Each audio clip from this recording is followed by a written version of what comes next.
तो दोस्तों आज के टाइम में अगर कोई आदमी बीमार पड़ता है तो वह डायरेक्ट डॉक्टर के पास दौड़ता है और डॉक्टर उन्हें दवाई देता है। क्या आपको पता है कि वह दवाई हमारे शरीर में काम कैसे करती है? वह दवाई हमारे पेट में किस तरह घुलती है, किस तरह अब्जॉर्ब होती है और वह दवाई किस तरह हमारे दर्द, हमारे सारे तकलीफ को दूर करता है। अगर हमारे पैर में दर्द है तो वह दवाई मुंह से गोली खाने के बाद पैर का दर्द किस तरह ठीक कर देती है। आज हम इसी पर बात करने वाले हैं और आपको एक सरल भाषा में समझाने की कोशिश करेंगे कि दवाई किस तरह हमारे शरीर में काम करती है, क्या क्या होता है। तो बने रहे हमारे इस वीडियो के साथ। तो let's get on the video title, how medicine work in human body. दोस्तों हम लोग जिस दवाई का यूज करते हैं वह दवाई हम लोग को टेबलेट के रूप में या फिर कैप्सूल के रूप में हमें मिलती है। इससे पहले आप यह जान लीजिए कि कैप्सूल की जो ऊपर की परत होती है वह प्लास्टिक नहीं बल्कि जेलेटिन होती है और 85% कैप्सूल के कवर को बनाने के लिए जानवरों की चमड़ी और हड्डी का यूज किया जाता है। कुछ कैप्सूल कवर पेड़ पौधे के सेल्यूलोज से बनाई जाती है और यह जो कैप्सूल बनी रहती है, इसकी जो कवर होती है, इस वजह से यह कैप्सूल उस कैप्सूल से 3 गुना ज्यादा महंगी बिकती है। चलिए अब आपको यह बताते हैं कि जब दवाई हमारे पेट में एंटर करती है तब होता क्या है। दवाई जैसे ही हमारे पेट में एंटर करती है उसका पाला कई सारे केमिकल से पड़ती है, कई सारे एसिड से पड़ती है, गैस्ट्रिक जूस से पड़ती है और इस वजह से वह दवाई अणु में टूट जाती है, गल जाती है। यही सेम क्रिया हमारे खाने के साथ भी होती है। फिर यह दवाई हमारे पेट से इंटेस्टाइन में जाती है, मतलब कि हमारे छोटी आंत में। छोटी आंत के दीवारों पर बहुत ही छोटे छोटे छेद होते हैं जो जरूरी मिनरल्स को सोखने का काम करती है। यहाँ पर पित्त और पैनक्रियाटिक एंजाइम होते हैं जो पाचन क्रिया को आगे बढ़ाती है। यहाँ से सभी अणु डिफ्यूज होकर खून के नलियों द्वारा लीवर में आ जाती है और अब लीवर ही डिसाइड करेगा कि कौन सी मेडिसिन को कहां भेजना है। अब दोस्तों शरीर के सबसे बड़े ऑर्गन लीवर के बारे में समझिए, जिसे कि सेकंड ब्रेन भी कहा जाता है, क्योंकि यह अपनी डिसीजन खुद ही लेता है। बहुत सारे डिसीजन लेने के लिए यह ब्रेन से पूछता भी नहीं है और शरीर का यह एक ऐसा पार्ट है जो कि खुद रेप्लिकेट होता है, मतलब कि अगर इसे आधा काट दिया जाए तो यह फिर से पूरा बन जाएगा।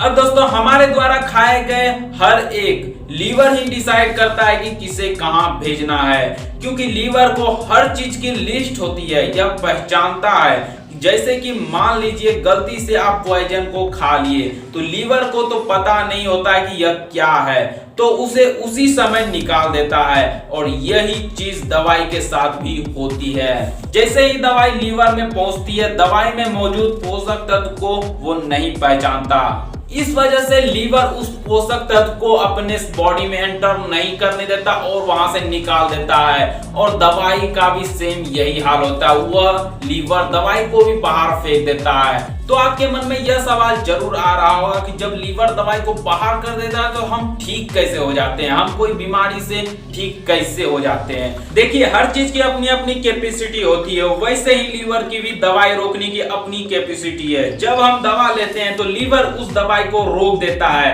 तब जितनी कैपेसिटी दवा रोकने की है हम उससे दोगुनी डोज लेते हैं। अपने दवाई के ऊपर लिखा हुआ देखा होगा कि दवाई की पावर कितनी है, उसी हिसाब से दवाई काम करता है और उसी हिसाब से लीवर दवाई को ब्लड वेसल्स के द्वारा इफेक्टेड पार्ट तक पहुंचाकर उसे ठीक करता है। जब लीवर अपनी कैपेसिटी बढ़ाने लगता है, दवाई को जो वो रोकता है उसकी कैपेसिटी बढ़ाने लगता है, वो ज्यादा दवाई को रोकने लगता है और एक समय ऐसा आता है कि वह दवाई को पूरी तरह रोक देता है और वह दवाई हमारे शरीर में एंटर नहीं कर पाती और हमारे इफेक्टेड पार्ट ठीक नहीं होते। लेकिन डॉक्टर इसके लिए एक और उपाय करते हैं, उसे डबल डोज देते हैं दवाई का। ये केस अक्सर डायबिटीज, पेन किलर और ब्लड प्रेशर में होता है। दवाई लीवर से हमारे इफेक्टेड पार्ट तक पहुंचती है। मान लीजिए आप दर्द की दवाई लिए, तब आपके शरीर में जिस जगह दर्द हुआ, जिस जगह सूजन हुआ, उसके रिएक्शन से जो अणु बने उससे यह दवाई के अणु जुड़ जाते हैं, मतलब कि इससे एक रिसेप्टर होता है, जो उस रिसेप्टर से ही सिर्फ वही बैठेगा जो दर्द के दवाई में है।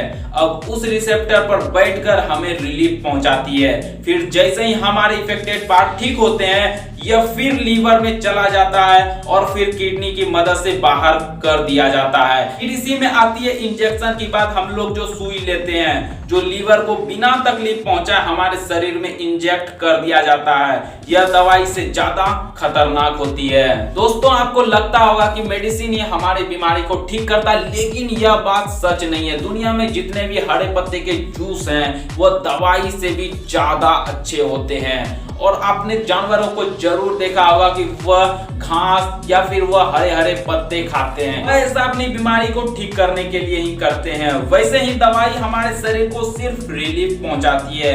किसी भी बीमारी का एक साइकिल होता है, इसी बीच हमारा शरीर इस बीमारी से लड़ सके, उसे खत्म कर सके।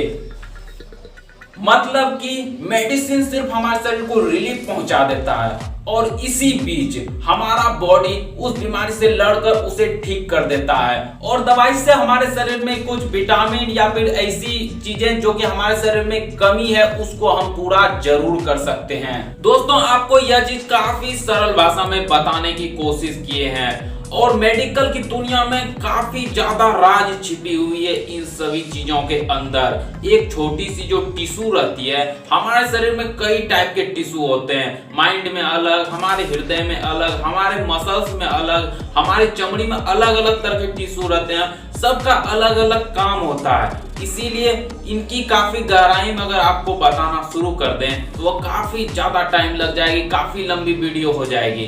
तो हम आपको काफी सरल भाषा में बताने का कोशिश किए। आपको अगर वीडियो पसंद आया तो वीडियो को लाइक जरूर ठोक देना और चैनल को सब्सक्राइब जरूर कर लेना। मिलते हैं अगले वीडियो में अगले टॉपिक के साथ।